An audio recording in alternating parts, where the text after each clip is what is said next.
अस्सलामुअलैकुम दोस्तों, आज हम बात करेंगे एक ऐसी ताकत के बारे में जो इंसान की जिंदगी बदल सकती है, जो तकदीर के फैसले को भी बदल देती है।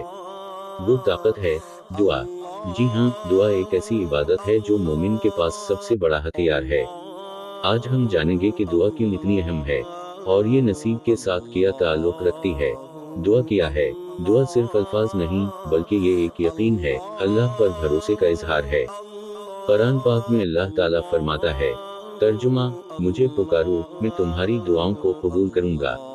सूरत काफर 60। इस आयत से साफ जाहिर है कि दुआ करना सिर्फ इबादत ही नहीं बल्कि अल्लाह का वादा है कि वो सुनने वाला है।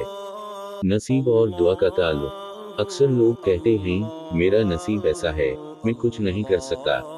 लेकिन हकीकत ये है कि दुआ नसीब को बदल देती है। रसूल अल्लाह ने फरमाया, दुआ तकदीर को बदल देती है। तिरमिज़ी।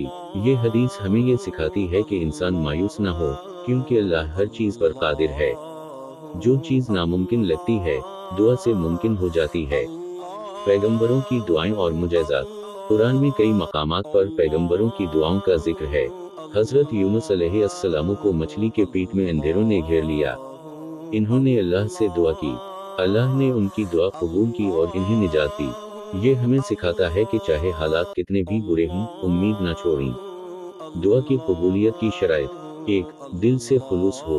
2. अल्लाह पर कामिल यकीन हो। 3. हराम खाने और गुनाह से बचें।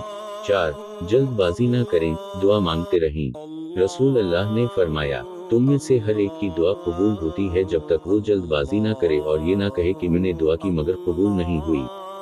दुआ कैसे मांगें? पहले अल्लाह की हम्द सना करें, दरूद शरीफ पढ़ें, अपनी हाजत बयान करें, आखिर में आमीन कहें और अल्लाह पर भरोसा रखें। दोस्तों, दुआ सिर्फ जबान से अल्फाज अदा करना नहीं बल्कि दिल से अल्लाह पर यकीन रखना है। याद रखें, नसीब किस्मत से नहीं, दुआओं से बनता है। मुअज़्ज़ज़ भाइयों, इस वीडियो को शेयर करें ताकि दूसरों को भी दुआ की ताकत का इल्म हो। मज़ीद इस्लामी वीडियोस के लिए चैनल को सब्सक्राइब करें। जज़ाकिमुल्लाह।